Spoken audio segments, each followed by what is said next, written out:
Comme partout au pays, la circonscription Saint-Boniface-Saint-Vital a vécu ce lundi 20 septembre au rythme des élections.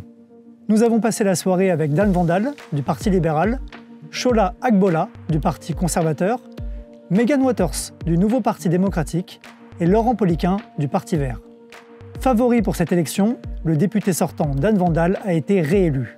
En date du mardi 21 septembre, il comptait 41,2% des voix. Fier de lui, Dan Vandal a d'abord voulu revenir sur cette campagne électorale qui fut courte mais intense. Pendant les élections, c'est des temps difficiles, pas juste pour moi, mais pour ma famille. Écoute, c'est un temps où les citoyens du quartier nous jugent.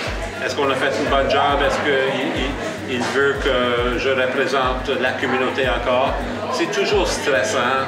On ne sait jamais. On pense qu'on va dans la bonne direction, mais on ne sait jamais 100%. C'est toujours bien qu'une fois l'élection est décidée, puis on sait qu'on va avancer pour au moins une couple d'autres années.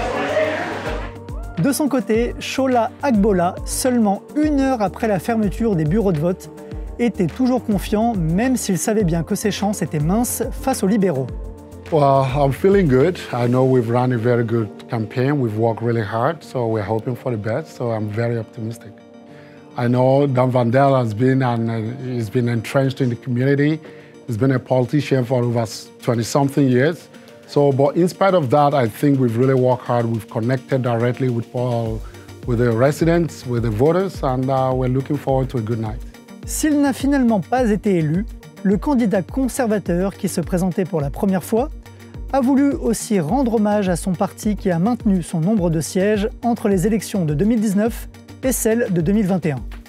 At the national level, I think because of the fact that we started off on a good footing. I mean, if you look at it, we were the first party to actually release our plan, the entire plan.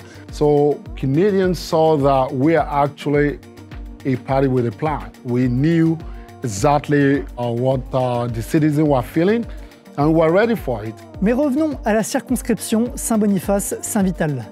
La course a longtemps été serrée entre Shola Agbola et Megan Waters. La candidate du NPD finit 3e avec 23,8% des voix à 4 points des conservateurs. Ce que montrent les résultats, c'est qu'il y a une bonne tranche de progressistes dans la circonscription.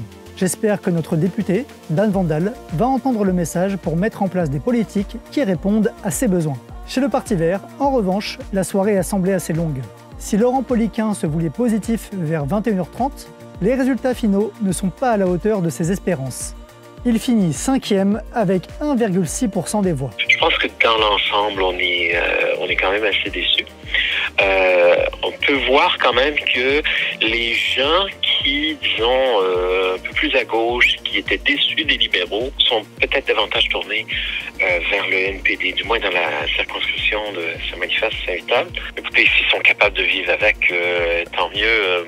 On offrait une alternative, une vraie alternative. Et si évidemment les membres du parti de la circonscription pensent que je suis le meilleur candidat, je vais répondre. On va s'inscrire dans la durée. Enfin, vers 23h, la soirée s'est terminée dans la bonne humeur du côté des libéraux. Réélu, Dan Vandal a savouré cette nouvelle victoire. Je me sens très bien, c'est une élection intéressante, on vit dans des temps intéressants, difficiles.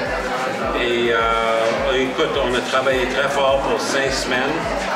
On avait un bon nombre de bénévoles, plus que jamais actuellement. Ça fait que les 2 autres partis sont engagés et ils travaillent fort aussi. Ça fait que j'ai eu des très bonnes conversations avec les Winnipégois pendant les 5-6 dernières semaines.